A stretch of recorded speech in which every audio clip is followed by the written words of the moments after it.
Hello and welcome to Let's Talk Cloud ERP. This special edition podcast is brought to you in partnership with the Let's Talk Data podcast. I am your host, Jennifer Frank McGrory. My guest in this episode is GS Jha, Global Chief Information Officer and Chief Information Security Officer at Accuray. I'm really looking forward to this conversation because we are going to learn more about why transforming this medical device company is required to keep pace in saving as many lives as possible through radiotherapy systems for alternative cancer treatments. It's such a powerful company, GS, that I was doing some research after we spoke, and just looking through your web pages were, just so eye-opening and educational and everything all wrapped up to one. So I'm so happy to have you and welcome.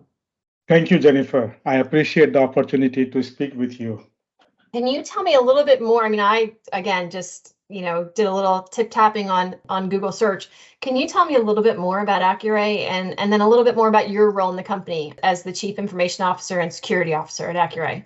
Yeah, absolutely. As you started saying, the radiation therapy to treat all kinds of cancer, that's the company we are. So we are Accuray Inc., headquartered in Sunnyvale, California, a publicly traded company.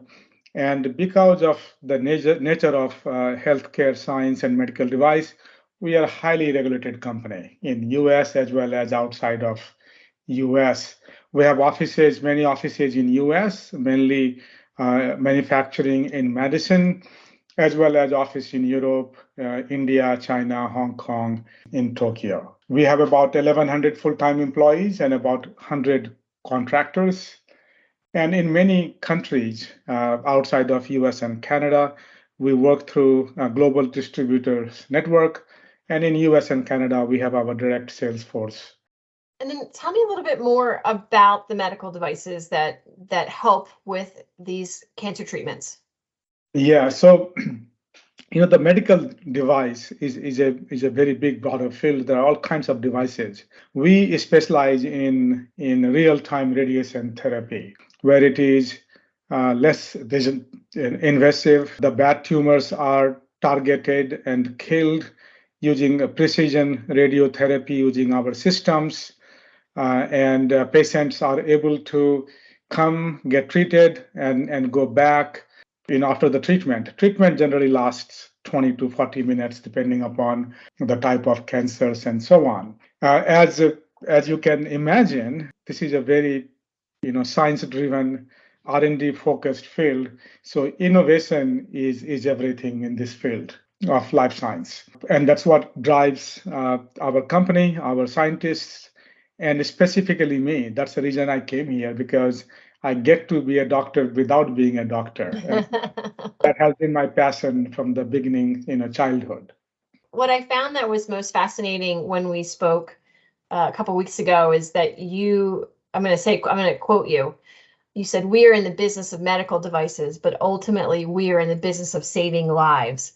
What we do is that critical." And That has just stuck in my head, which has just been something that I keep coming back to. And I wanted to make sure that I brought it on our podcast today.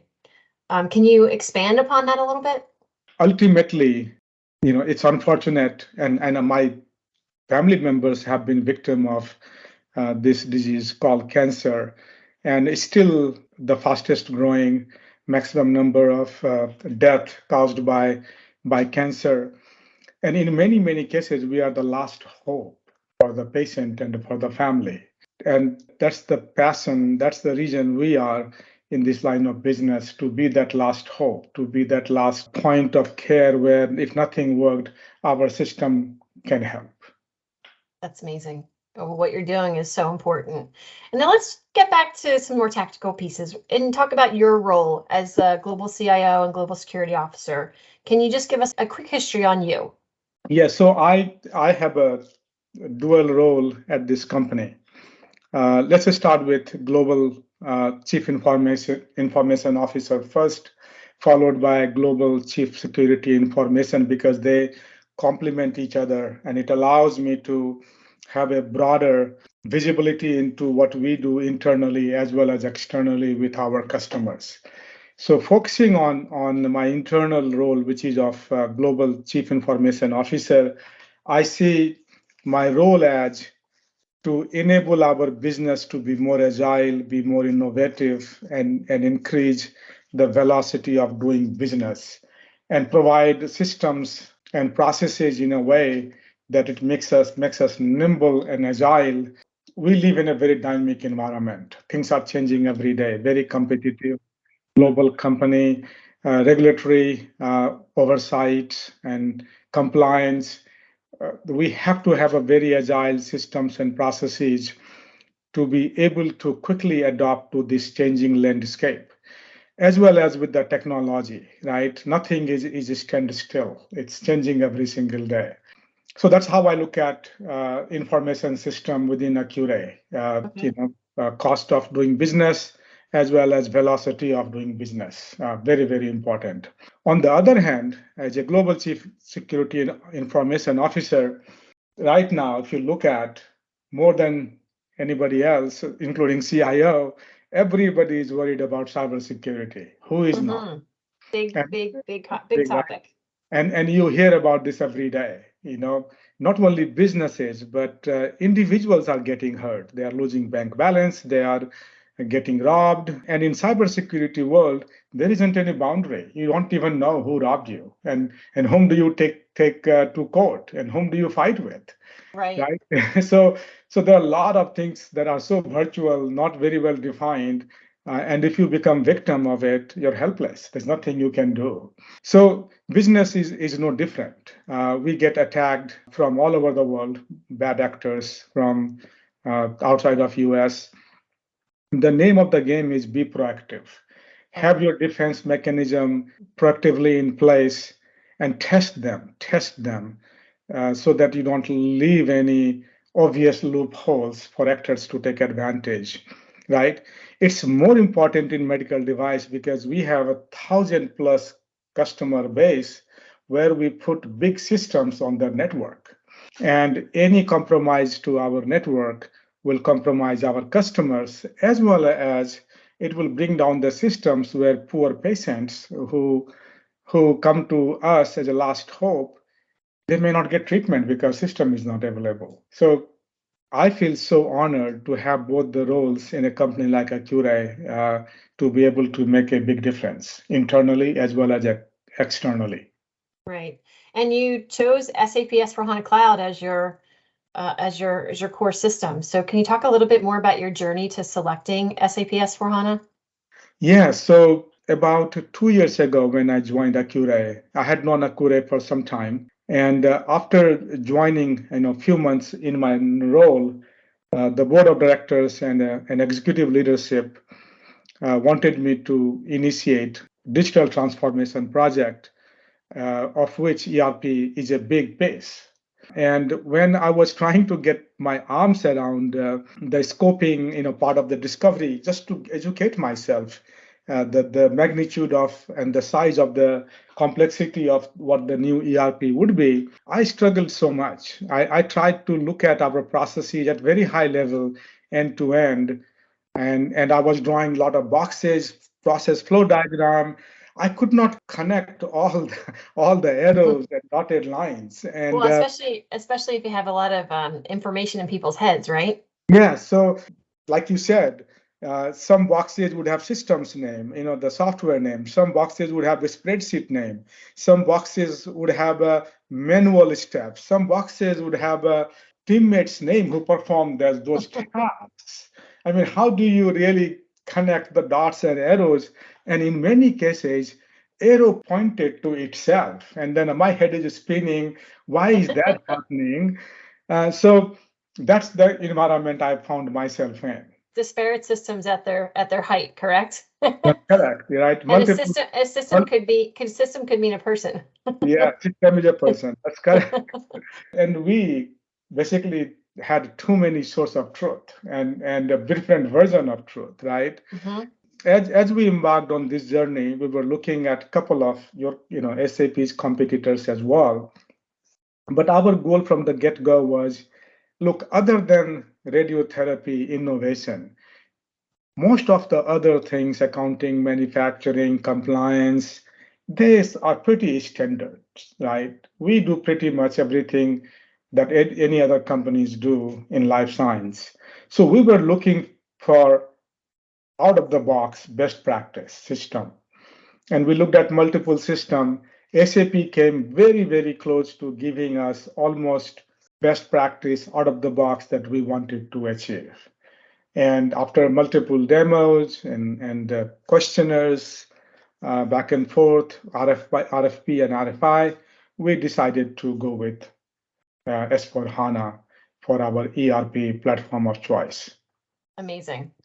And so where are you, I guess, so the selection process took about, how long did the selection process take? I don't remember. So selection process took about 6 to 8 months. That also included selecting our partner, system integrator, Cognizant. We did both at the same time. Okay, that's a good parallel to do so that you're being as timely as possible. Where are you right now in your life cycle? Did you jump right into the project? No. As I said, we wanted to make sure that we were fully prepared before we took the jump. Okay. So I started with a prepare phase. SAP has a methodology called Activate, and we took full advantage of that. And Activate starts with the prepare phase. For me, this is not the first time I'm doing ERP and SAP. One of the things that I have learned about any ERP project, it's not about technology. It's all about organizational change. To make that happen, you need the best team that you can put together. It's all about organizational change management, process transformation. And other thing that I have seen, people who are very, very supportive of new initiative like ERP transformation, as you embark on this journey, go deeper, they are the ones who start to resist. So you want to make sure that the proper preparation, education, and the change management is in place to be able to continue to navigate through the journey, because no matter how much you prepare, there will be bumps in the road. There will be highs and lows. There will be peaks and valleys. And if you don't have a strong team, you will fall apart. You need a team who are behind the cause 100%, have a passion, are willing to work extra hard, willing to sustain all the challenges that will be thrown on them. If you do that, you will succeed. If you don't, it's going to be a struggle. And that's what I did. I started with 3 months of prepare phase. I did several team building activities. I reached out to all department leaders and said clearly, give me your best people. This is the project we are doing for your benefit. You need to support us, but don't come on the way. Give your people, support them, and we take it from there. So first three months of prepare phase, I did an assessment and we were not ready. I extended the prepare phase by another 4 months. So it took total 7 months to prepare phase. Then we felt like we had prepared ourselves. We had looked at data migration, which is another messy derailer that can happen if you don't have your arms around your existing data and what you decide to bring to the new system and what you decide not to bring to the new system. So as a result of good preparation and passionate, hardworking, resilient teammates that we put together between Cognizant and Accuray, if you add all that, about 170 part-time, full-time, core team, extended team, 170 of them. We finished the most challenging first phase called design and explore phase on time. In my experience, that's the phase most of the project goes sideways by that time, because you're not able to fit to a standard. You're not able to agree on upstream, downstream process implications and all that. But in our case, our team did a fantastic job. rustling through that processes, fragmented processes, and basically defining what SAP will do out of the box and sticking to that. Number one. Number two, only a week ago, we completed realize and build phase. Another big win for the program and for the team. And I believe majority of our risk is behind us, except the data migration. But the good news about data migration is we have already defined the template, we have done the mapping. Now it is just extracting the data and go through multiple iterations until we are able to fit them in SAP new data model, as well as run some tests to see if the data quality is what we want. So journey so far is very, very good. I'm very pleased with the team. I would say this is one of the fastest implementation I have seen, and team is kind of tired, overworked, but we are seeing now the light at the end of the tunnel, and that makes us very happy and energized. So far, that has been our journey with S4HANA and Cognizant as far as this implementation goes. Well, it sounds like your prior proper planning has really come full force and you're seeing the fruits of all your labor. So that's really quite an accomplishment. So congratulations to all of you. How about go live? Tell me about go live and when's planned go live. And so we are almost I would say 75% through system integration test. So that's the good news. We will be launching UAT pretty soon. That will go for 6 weeks. So our goal is to have system fully ready, tested, validated. We are a medical device company, so it has to be validated using FDA guidance, which we call GMP or GXP. And we have to also make sure that we have right controls and processes and reporting in place for SOX compliance in US, as well as a lot of other regulatory compliance, outside of US. So we will be system ready by mid-June, and then we have a 6 weeks of cutover, go live planning, and go live is on August 1st. Talk to me about your leaders, your executive leaders, your steering committee. How has the experience been for them and with them to get them on board for the selection as well as on board for the project? Luckily, I'm very blessed that I'm surrounded by good leaders. And in the prepare phase, it was all about that, making sure that each of us are fully educated, fully aligned, and fully on board to support this program, no matter what it took, right? Everybody has been very unselfish. Nobody is looking at their department, their resources. They're looking at the enterprise level, what he or she can do to help, to address any barriers and challenges. So I've been very, very lucky and fortunate. I get unconditional support, and I had told them that it takes a village, and everybody needs to be fully on board. And if we are not, let's not do this project because it doesn't help. So it has been a good ride with them. I meet with them bi-weekly. They are very inquisitive. They ask good questions, and by doing that, everybody understands that they have a full support from their leaders. They can go ask questions. If they need to vent, they can vent, and they will get the psychological support, moral support, financial support, all kinds of support that a leader can provide in this situation. I liked what we talked about in one of our previous calls about how you were educating your leaders through socializing and storytelling. And I think that speaks volumes of how you've brought along your leadership team and created that network so that they do feel like they can have open lines of communication with you. And whether that's venting or congratulating you or just asking for guidance, it sounds like that's the kind of relationship you've built. The relationship is with the change management. Relationship is everything. And building those strong ties with each of the department leaders, executive leaders, as well as board members are key to success. Because this is my 4th SAP project, I experienced a lot of new things that I did not on last three. So never think that you have it home run because you have done few of them.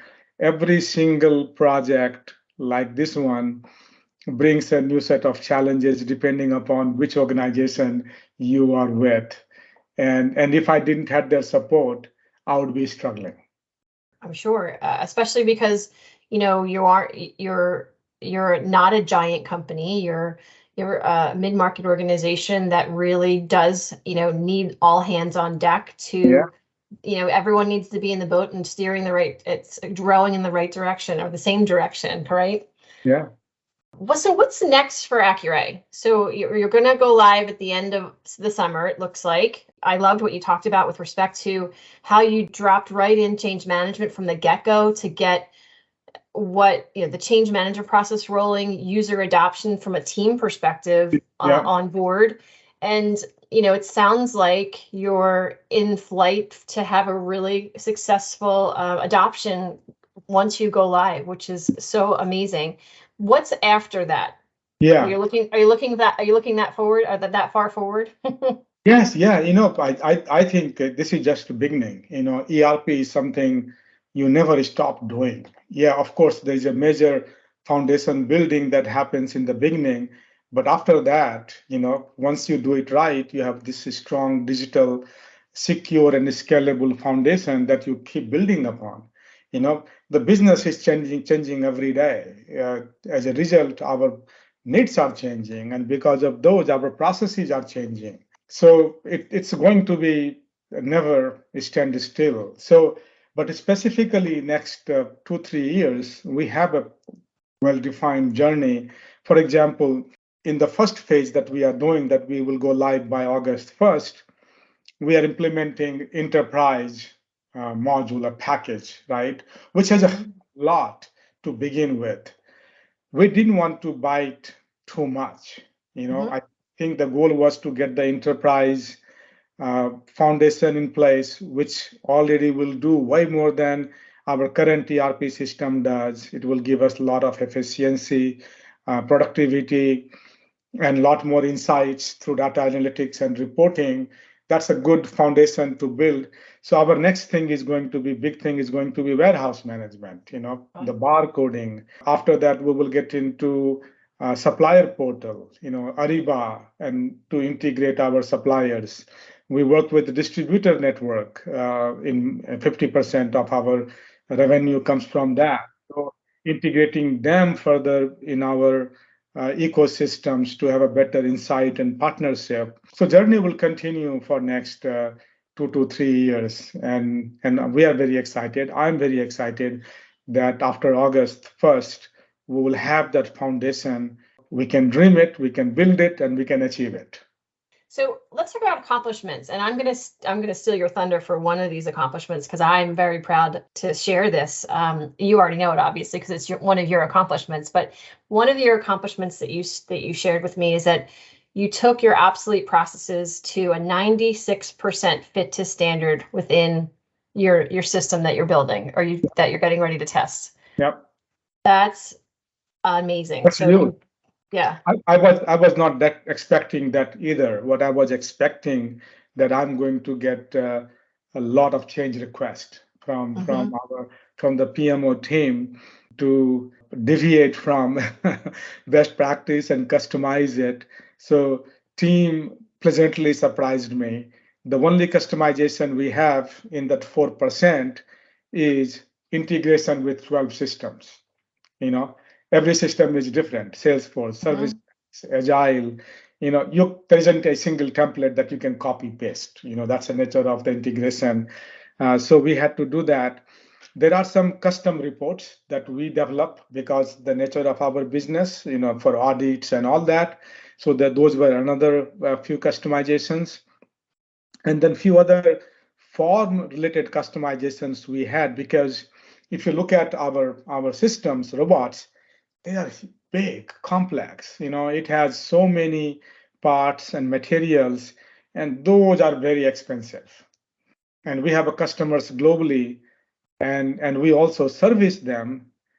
we cannot keep all these parts everywhere. We will be sitting on a big inventory with a lot of dollars tied up Right. in inventory. So we had to make some customizations to accommodate, which allowed us to store our most expensive parts only few locations that need it most and can be easily moved around to other continents, other customers as and when needed. So those were the key drivers, good business drivers for those 4% that did not fit out of the box. So question for you, are you using BTP for those areas that you needed to do custom reports? Yeah, so we have BTP. Then you have is it called SAC, and Yep. we use CPI, SAP CPI module for integrating with all 12 systems, and so on. Now, last question. What would you recommend to someone else who's getting ready to do this project? So any lessons learned, or just don't be on the lookout for this or that or the other thing? What would you recommend? What I would recommend is invest as much as you can during the prepare phase. Get to know your team. As a lead, the PMO reports to me. Make sure that you have a very strong program manager. That person must be highly influential, must be good at navigating through organizational boundaries, organizational issues. And if you have any doubts, don't launch into the program. Work on those. For example, in my case, I hired a guy from outside. A lot of SAP experience, a lot of consulting experience. Within 90 days, I had to let him go. He didn't work out. Right. But what I quickly realized that I really didn't need here in this company a program manager with a lot of SAP experience. What I realized I needed somebody who was very savvy and well respected within an organization in a PMO leader role. And then that's what I did. I found somebody internally. That's great. And yeah, you need to have there's something to be said about internal street credibility and respect that just from being known in the organization. Yeah. And then second thing I would say, always be open. You never know what issues you will be confronted with. So of course, do a lot of planning. Take the best possible people from across the organization who are resilient, who are passionate, and love challenges. On top of that, you'll still be hit with a lot of unexpected curveballs, even from the areas you least expected. It happened to me. Those are the three things I would say. If you do well, you have a highest chance of success. That's great. Thank you so much, GS. I really love the ambitious company that you have, the ambitious goals that you talked about, and how the most important one is that you're looking to help patients who are suffering from cancer. And the backbone of that and the foundational ERP core you needs to be digital, scalable, reliable, and highly secure. And I think that based on what you've talked about and prepare, you have done an outstanding job guiding your organization, and it sounds like you are on a great path for a successful go live and future. Yep. And thank you to SAP team. Of course, I want to start thanking my team first. It's all their hard work, good work, and then followed by thanking our partner Cognizant and SAP. They have provided excellent support on this journey. Well, thank you. We'll be checking back with you, so I might be tapping you in another 12 months to see how things are going. Absolutely. Great. Thanks, GS. Thank you. Thank you for joining us for this edition of Let's Talk Cloud ERP. If you enjoyed this conversation and want to continue in a smaller, more interactive session, I would like to invite you to sign up for a value exploration workshop. This 2.5-hour interactive call to action session curated for both IT and business leaders, will enable you to interact directly with SAP S/4HANA through our SAP S/4HANA ERP simulation game. This simulation game will demonstrate how you can have greater control of your business processes by having members of your team from across business functions such as finance, sales, marketing, and procurement work together to showcase the true power of SAP S/4HANA. The really cool thing about this game is you get the chance to compete and show your team's full profitability potential against other teams. Check out the show notes to learn more about the Value Exploration Workshop and upcoming dates. Finally, I would like to thank the Let's Talk Data podcast for their partnership. We couldn't do what we do without them. Until next time, I am Jennifer Frank McGrory. Have a great rest of your day.